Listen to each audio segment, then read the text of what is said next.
Okay, so we are going to take this really cool Urtopia e-bike out on the road, see a little bit more about what it's all about. Love the fact that it's got hydraulic brakes. I really love this design up front. It has a really sleek, modern design. I mean, when you get a bike like this, you instantly want to start riding it just to kind of check out how it functions, how well it rides. So we're going to take this thing out on a longer ride today to really get some impressions on how comfortable it is, how it feels, and how it works.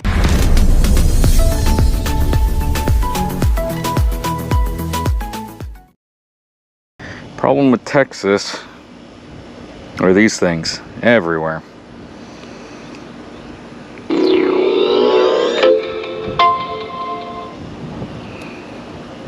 All right.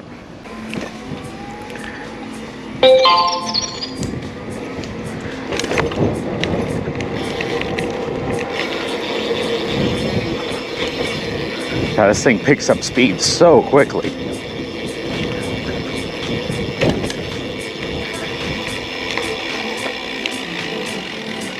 Certainly wouldn't consider this a really smooth ride if you're on a bumpy road, but that's really the same with any road bike style bike.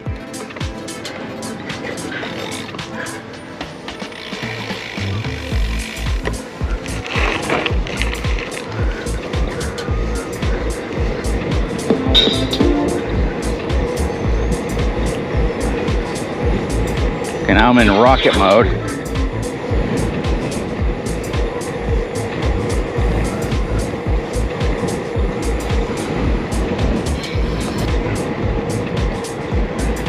It says I'm going 25 miles an hour or 26.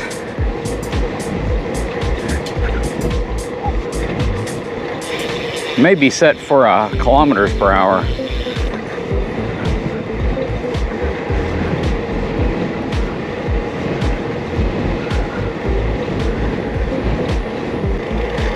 Yeah, not having the ability to shift gears definitely works against it. That's my biggest problem, especially when you're going faster, because it's only one speed.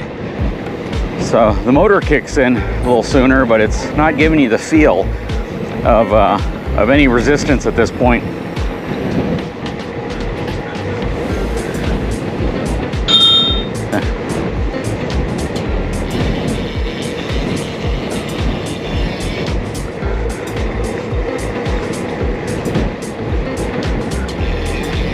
The hub has an impressive engagement sound to it.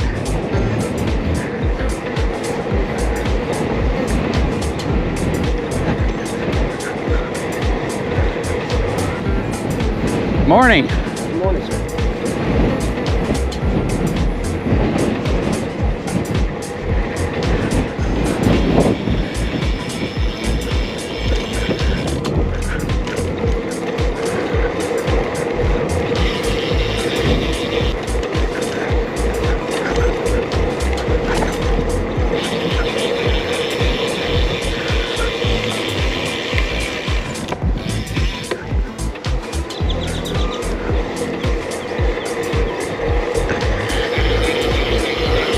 So aside from the hub sound, it definitely is a quiet bike.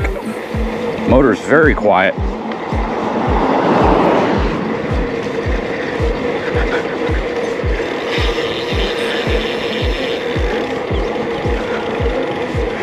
So you can pedal slower and the motor will still kick in very early, so you don't have to use a ton of energy trying to keep it going.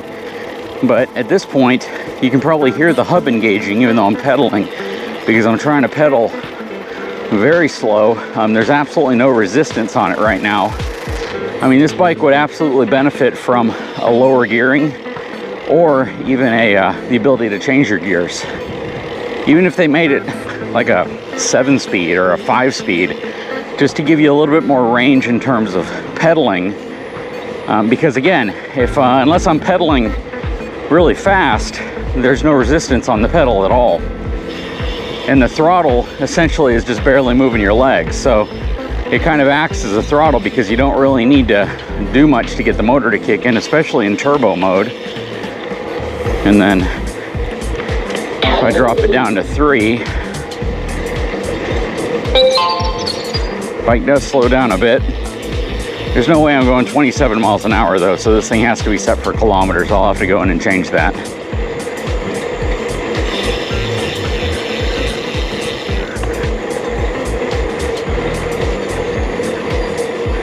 It's nice though, it's got a good feel to it. Just, again, I wish I had a bit more resistance on the pedals.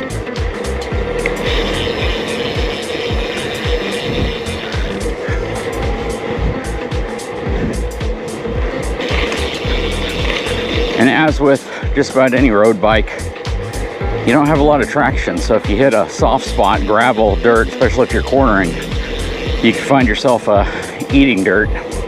So you got to be a little careful. Again, going over rough patches of road is not comfortable. Certainly not like a mountain bike with dual suspension.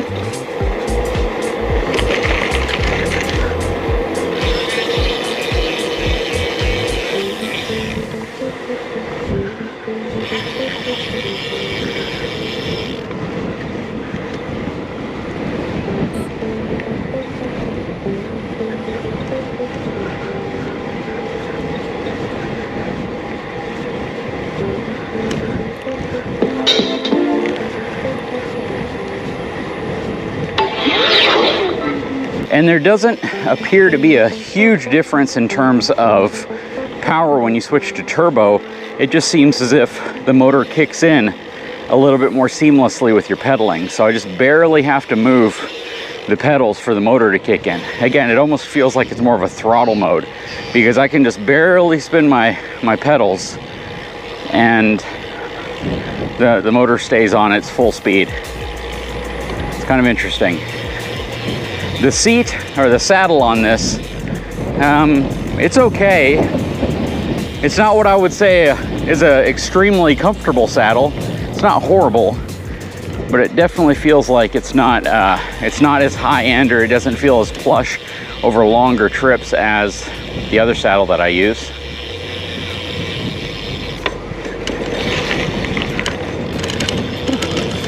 Yeah, you gotta be careful on gravel.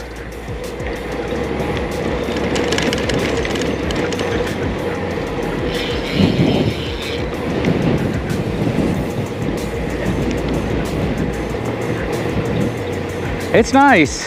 Handlebars, or at least, sorry, the grips, not a big fan of them. They feel a little narrow. I like a chunkier grip.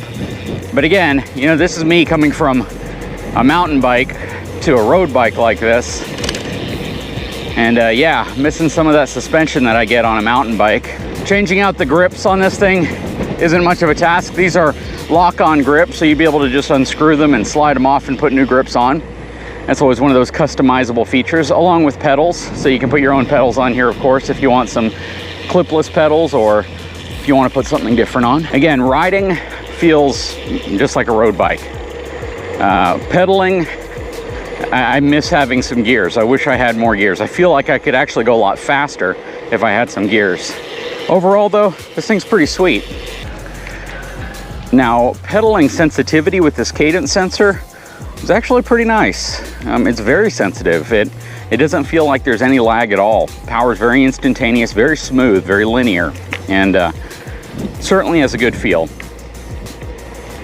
Overall though, it's an incredibly fun bike to ride. I do feel like I'm leaning onto the handlebars a little bit more. Palms of my hands are getting a little bit sore.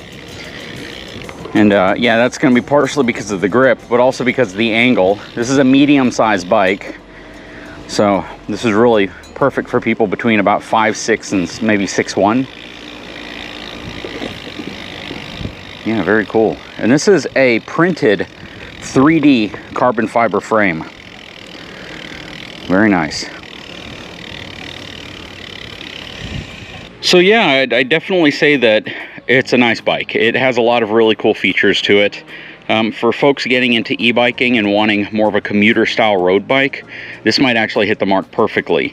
But if you're not really big into cycling and you get into something like this, you definitely want to be careful when you turn, be careful over the types of road surfaces you're going over, because gravel, caliche, stuff like that, sand, yeah, you don't get a lot of traction with something like this. But if you are wanting to get back into cycling, you want something that's a little bit easier to pedal, easier to manage, this could be the right bike for you. It definitely has a lot of really cool attributes about it. Again, though I like the single speed nature of it because of its simplicity, I do feel that this could benefit from having a lower gear ratio, or perhaps even just 2 or 3 speeds, you know, just to give you a little bit more capability in terms of resistance and pedaling whenever you get to your higher speeds. And I think people who have cycled will probably know what I'm talking about. You run out of resistance, and again, you can keep this thing on turbo and pedal really slow, but you're essentially just free spinning the crank at that point. Anyways, guys, yeah, very cool bike. The battery drained 1 bar, and I had this thing charged overnight, but I was riding it around a little bit more before I started filming. So you know, in turbo it drains pretty quickly. If you have this thing on 1, you could probably get pretty far on it. Just keep in mind some of the limitations of the bike. Definitely I would replace the grips. I probably will replace the grips. I'll replace the seat. That saddle is not comfortable to me. It's just not the type of saddle I would normally use. I use more of a mountain bike racing saddle, and I guess that's probably the big thing here to keep in mind is I typically ride a mountain bike, and the mountain bike I have is dual suspension, very plush Fox dual suspension up front and in the back. Everything on it's been customized. I mean, the bike's about a $14,000 bike. This bike is under $3,000, so huge difference in terms of what that bike is, what it's designed to do, what it's capable of. It is a mid-drive, which means the motor's right here in the center, not in the back hub. And again, completely different use case and purpose. I can drive over, or at least I can ride over anything I want with that bike. This one, you got to be a little bit more careful. This one's designed mainly for roads, nicely paved roads. Anyways, guys, I sure hope you've enjoyed this video. If you haven't had a chance, please take a moment, subscribe to my channel, give me a thumbs up. We'll talk to you again very soon.